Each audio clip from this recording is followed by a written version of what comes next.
Welcome to the TSG Multimedia video podcast for May 1st, 2013. Hey, it's May Day, Dan. Yeah.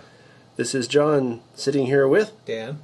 as usual, and we're looking at something N-scale. What is this? Yeah, thought I'd do some N-scale for a change. Well, actually, one of the people on the Facebook page had a question, and I thought it might make an interesting podcast. It was about how to adjust coupler height on truck-mounted N-scale couplers. Okay. Which is actually a little bit hard to do because, of course, the coupler and the truck are all one piece.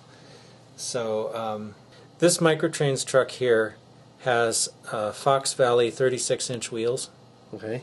And as you can see, it pretty much matches the gauge pretty well. Right.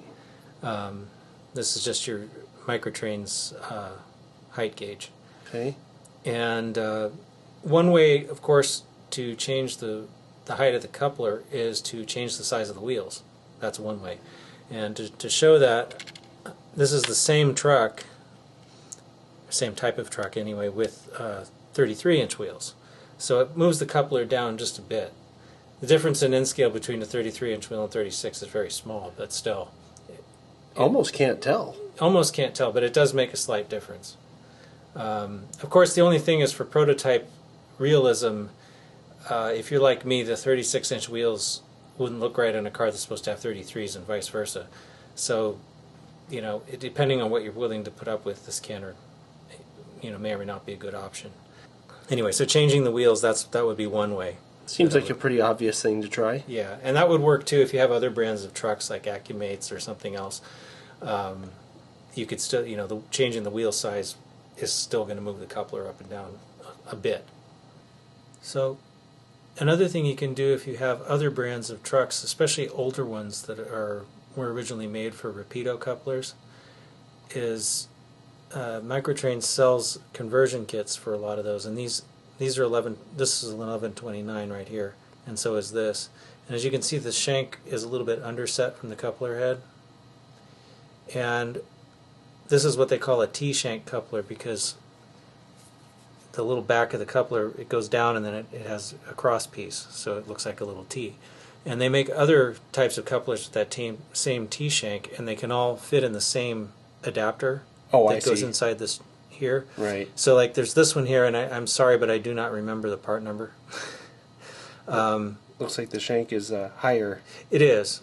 It's also a little shorter. They sell them in different lengths, and they sell them in different offsets. But as you can see, this one is a little bit, where the coupler is more centered on the shank. So if you put one of these in here, it would have the effect of lowering the coupler head. So that would be another way to adjust the height. Sounds like a big pain. Well, it is, and really, most of the time, a truck-mounted coupler should be at the right height already. You really shouldn't have to be doing this too much. The only time I can think is if you're doing some kind of conversion, but you can try that with different Microtrains coupler parts. You can try swapping pieces, because sometimes, even if you have body mount couplers, I know I've done this on some Cato diesels, where I wasn't able to get the coupler to come out right with the conversion kit they recommend, but by swapping parts with a different Microtrains coupler, I sort of create this hybrid coupler that works and is correct. And I know other N-scalers do stuff like that too, so that's another possibility. Because a lot of them, as long as they use the same design where it attaches inside the draft gear box, you can swap the parts. So this is a brand new Fox Valley boxcar, and I haven't done anything to it. It just came this way. It already has Microtrains trucks and probably Fox Valley wheels on it because they're metal. I would assume they use their own wheels. And it's a pretty good match for the height gauge. So generally speaking, with most equipment, especially if you use Microtrains trucks, which I'd probably recommend anyway, you probably won't have a problem. They should be made in a pretty uniform way, so I wouldn't expect to have any problems, really. Yeah, not generally. Not generally. I would imagine now once you start mixing and matching brands all over the place, you might have a problem with that. Yeah.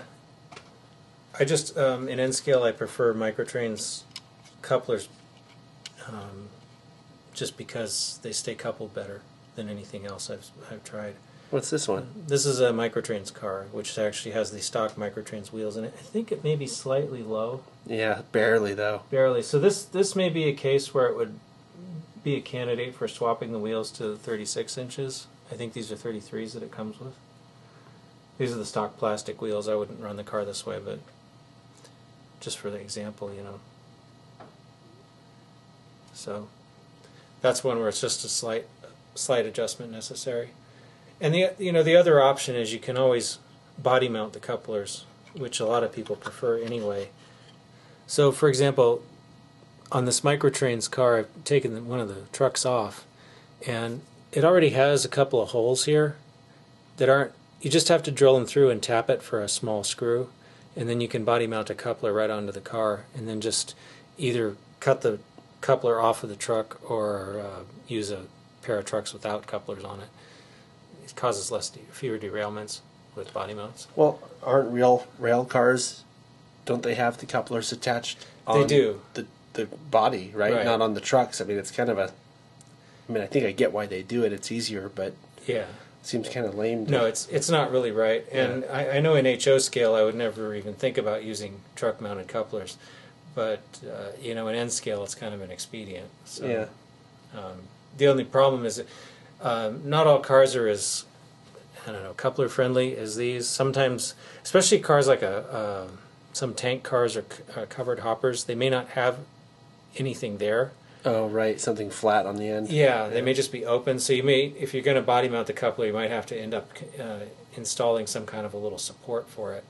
Yeah. A little little piece of styrene or something that you can put in there and then put the coupler on. So it can be a bit of a job to do that.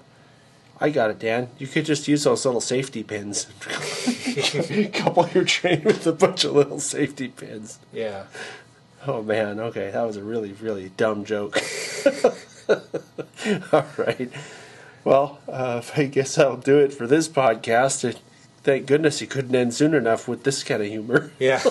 So make sure you catch us on the audio podcast on the 15th of this month. And also, don't forget, if you're going to want an answer to a question, don't post it as a comment in the YouTube comment section, but rather email it to us at podcast@tsgmultimedia.com. Thanks for watching. Yeah, thanks.